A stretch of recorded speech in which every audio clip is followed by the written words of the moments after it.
Well, viewers, welcome to NTA Brunei Kebbi program, The Guest of the Week. It's a program where important people of all walks of life are being invited to our studio to discuss on numerous issues.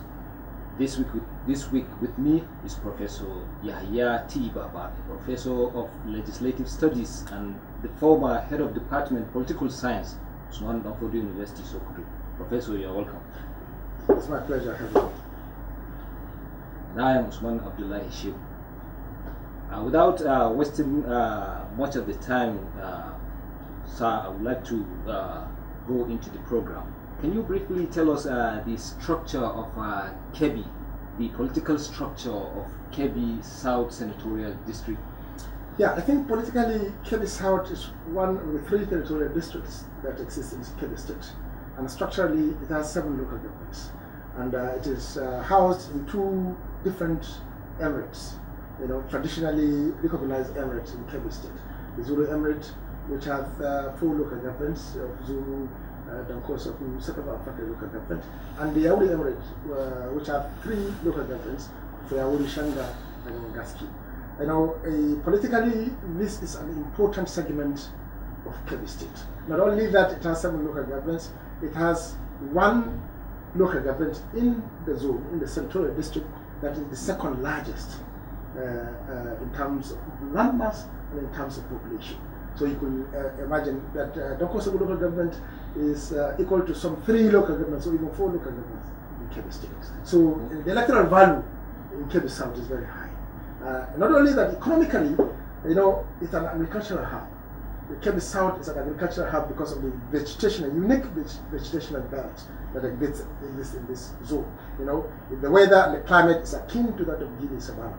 It's quite different from what exists in the Kebbi Central and the Kebbi North. So a variety of agricultural crops are being produced because of the favorable climatic condition that exists in this part. So the people of Kebbi South are renowned agriculturalists. Farmers that engage in different forms of agricultural activities. In Zulu Emirate, for instance, you have variety of crops that are being produced. You talk about maize, rice, guinea corn, even 3 crops like sheep, water, timber in different parts of the state. When you go to Yauri Emirate, the Yauri Emirate is a riverine area. It lives located in the coastal area, and we know the value of water, in agriculture and in people's livelihood. 2/3 of the total reserve and quantum of River Niger waters in Kebbi State are housed in Yauri Emirate. So you have the advantage of inland transport system that provide alternative routes to transportation and exchanges and communication among communities.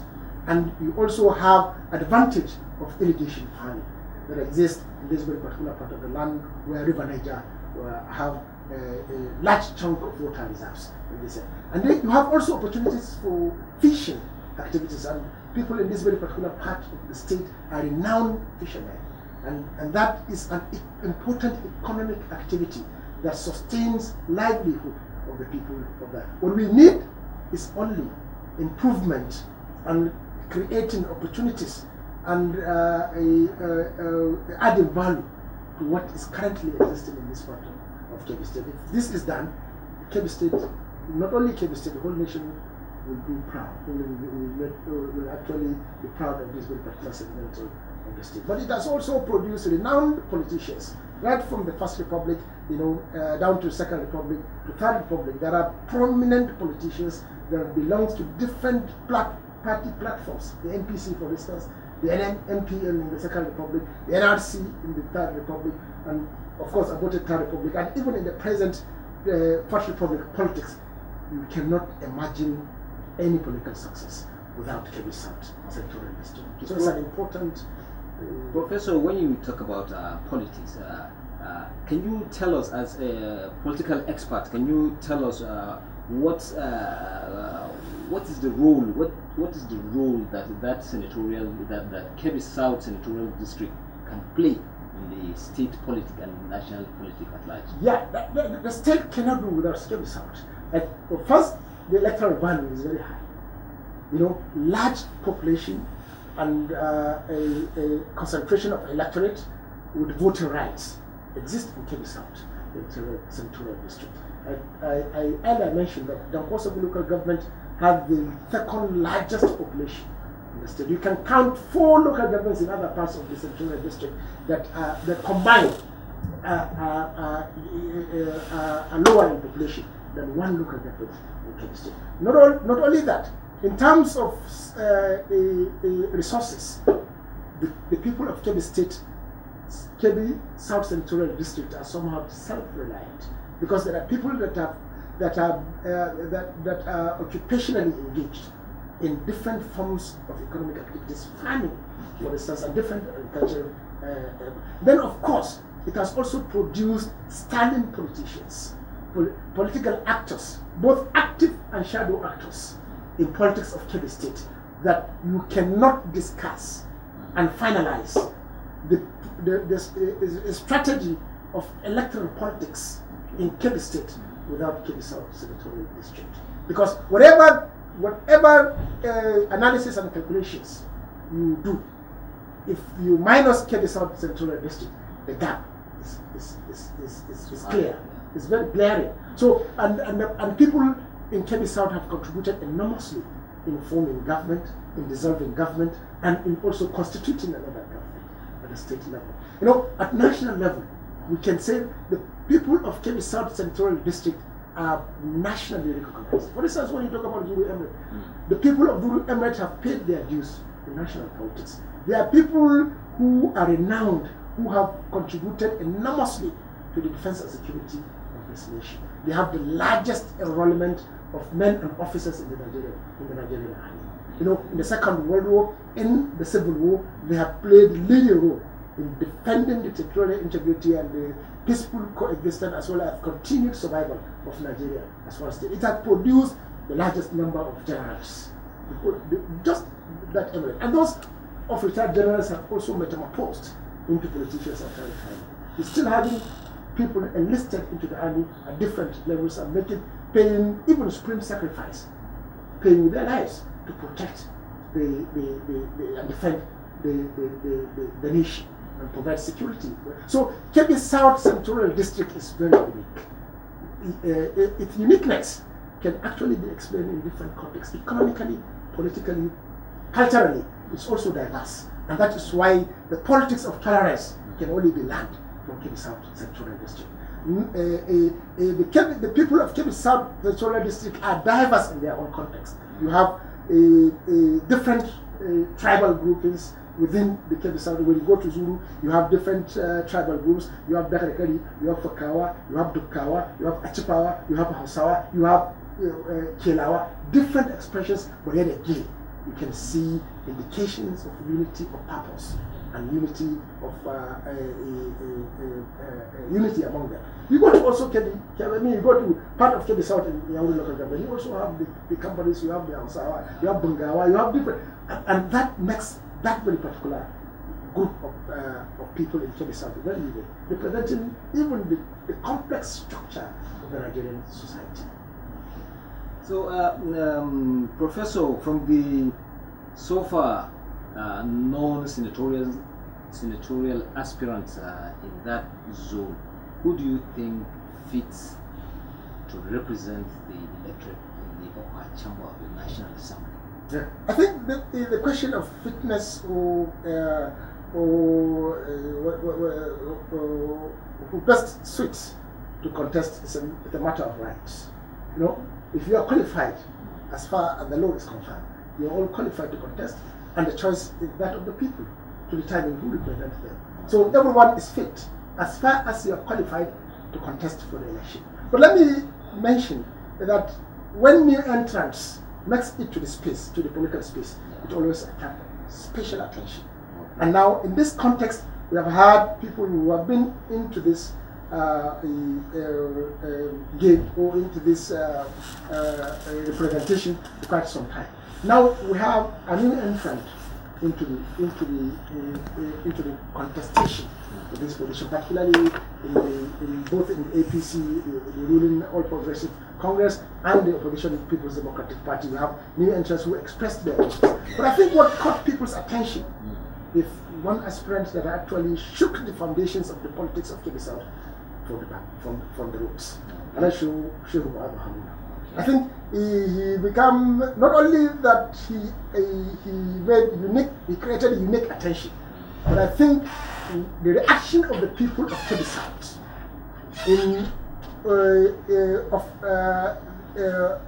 to his expression of interest caught everyone's attention.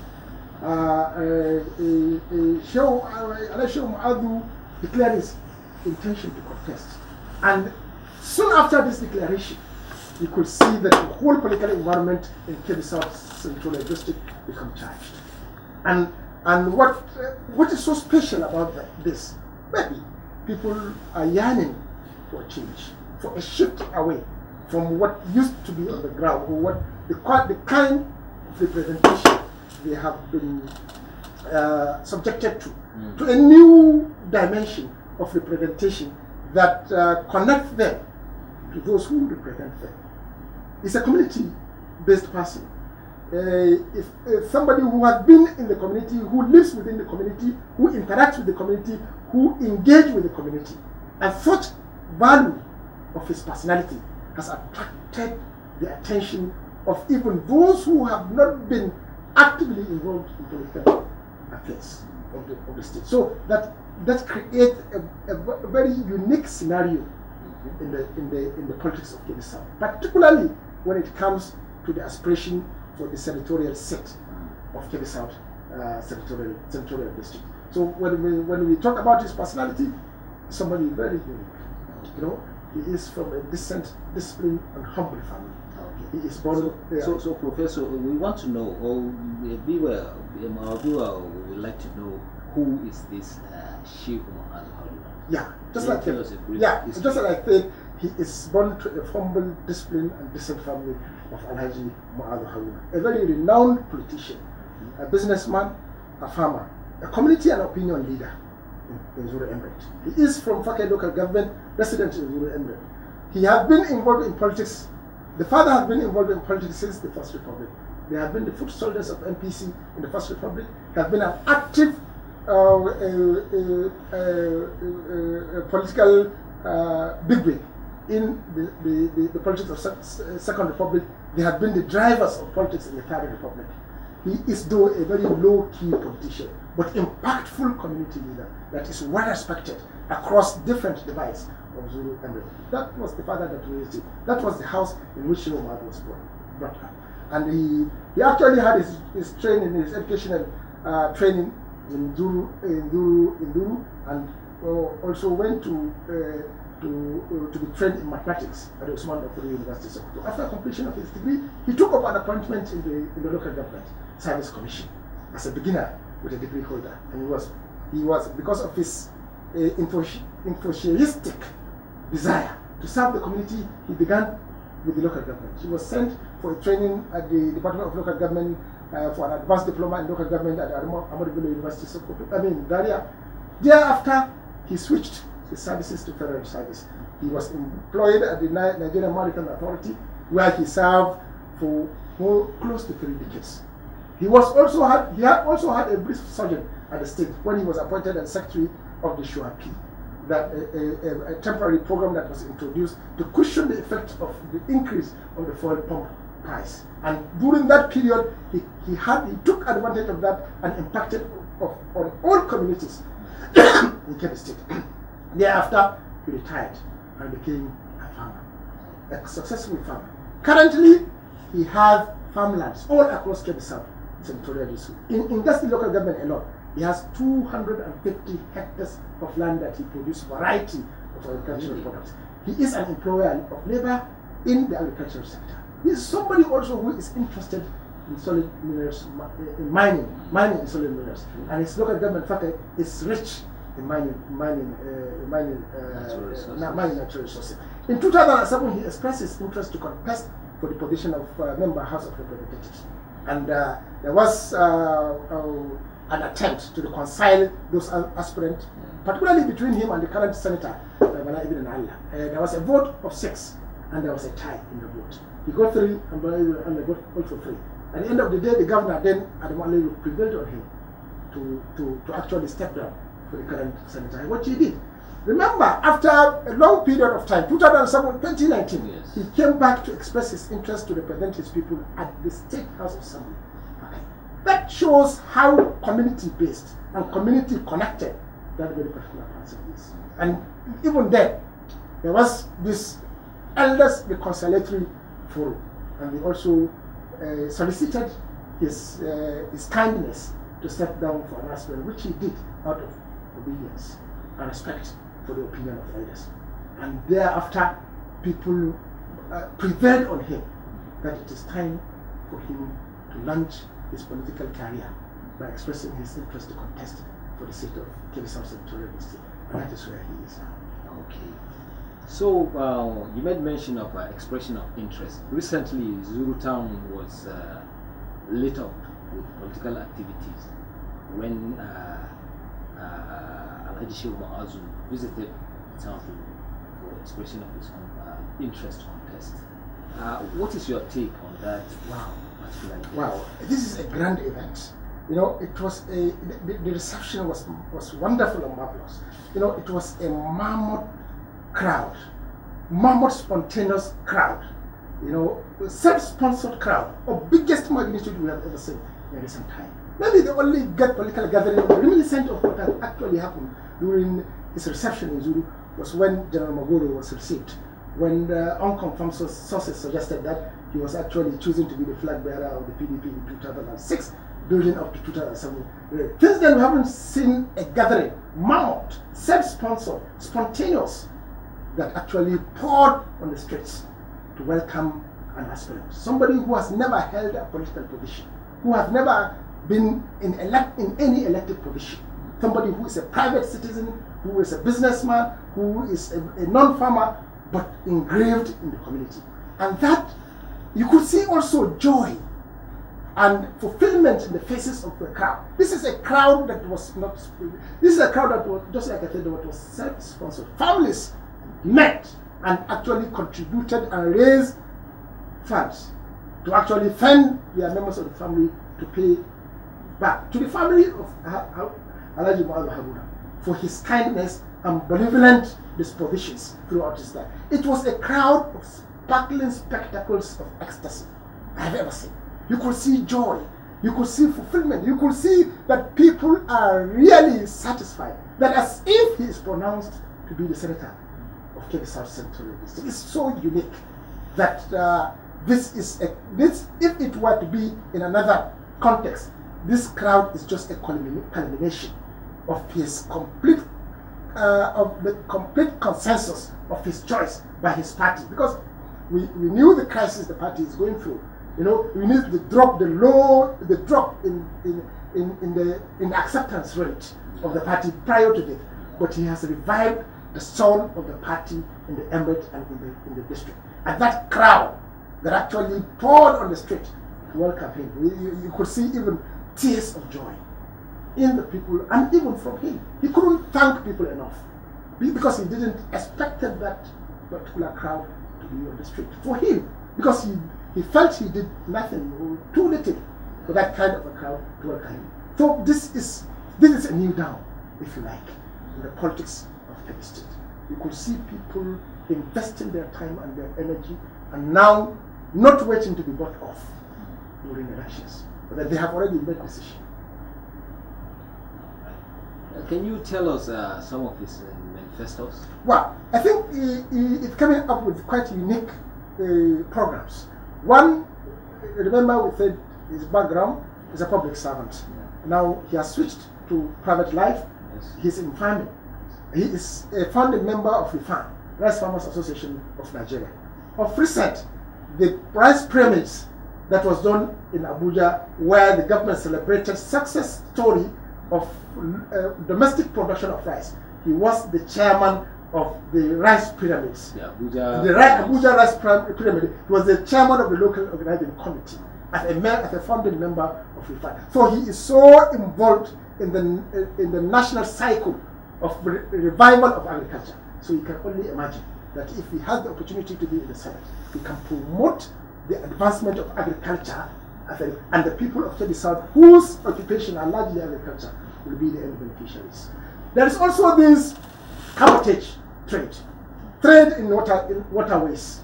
And Yauri, Shanga, and Gaski lives in waterways, and they have always been victims of wreckage, of mishap, because of local wooden canoes they rely on in the transportation of goods and movement of people and exchanges. He is determined to revolutionize cabotage trade in Kebbi South, particularly in Yauri zone. As a former staff of NIMASA and Nigerian Maritime Authority, it only takes him just few phone calls that he can attract benefits in terms of training manpower, in terms of rescue, in terms of accident, and also influencing decision for investment of federal government in modern boats that can reduce the rate at which people experience wreckages and loss of life. So he is determined to also improve on irrigation farming, the opportunities of which are abundant in Kebbi. That the youth are of particular interest to him. Employment opportunities for those who are educated will be a prime concern for him. And then skills acquisition for those youths that are not well educated, for them to be self-reliant. The women are also of special interest to him. Women are the most vulnerable people. Women and children are vulnerable in the society because of their poverty condition. He has a plan to liaise with SMEDA, with NDE, with different relevant agencies and the private sector, if may be, to come up with programs that will empower women and put them on the track of sustainable livelihood, so that the rate of poverty will reduce and the crisis of economic livelihood will also reduce. Then, of course, in terms of penetration into the federal government and bringing back home basic infrastructure, roads. In advancing agriculture, you need to fix roads. The roads are incentives for agricultural posts. Then, of course, he is already an individual private farmer intended to build a mill in Duru, and he also wants to roll out a program called cluster milling. He wants to ensure that every section of the state and of his zone who has potential to produce like smaller mills are established in those areas, so that the cost of production can be reduced in terms of raw materials and in terms of transportation of these finished products of the refined rice. So, Prof, I don't know, is there, considering the Kebbi South is one of the areas with the lingering challenge of insecurity, is there any plan? To addressing such issues? Of course, yes, nothing can be achieved without security. So all of these beautiful programs of agriculture, of empowerment, it cannot happen without security. So as a member of the Senate, he is in a better position to first expose the level and magnitude of insecurity to the federal government at different levels, either at the plenary or at the level of the committees or at the level of different agencies that are concerned with providing security. And therefore, he can influence government by articulating the effect of insecurity not only on the people of Zuruland, but on the nation. If insecurity persists in Zuruland, agricultural production will drop. And if it drops, it will affect not only the economy of the Kebbi South or Kebbi State, it will also affect the economy of the state. So, Prof, in few words, what kind of representation is lacking in the area that you think Shehu Muazu, when given the chance, will fill in that gap? What is lacking is quality community-based representation. People are desirous of representation that is community-based, meaning that interaction with the constant, regular interaction with the community to understand the plight of the people, and also transforming such concerns into concrete actions on the ground is what the people are lacking. So you need to build strong, constrained legislator relations, and as a community-based person, he is in the best position to deliver that community-based representation. On a final note, what advice do you have on the electorate have unique opportunity to use their conscience and make the best of the choice. It is 4 years. Once a wrong choice is made, you have no opportunity to correct it until another 4 years. Professor, you're very much welcome to NTA Burning Kebbi, and we appreciate your coming here. Well, viewers, that's when we come to the end of the program today, the guest of the week. On behalf of our co-workers that help us to make the program possible, I am Alhaji Shehu, saying goodbye.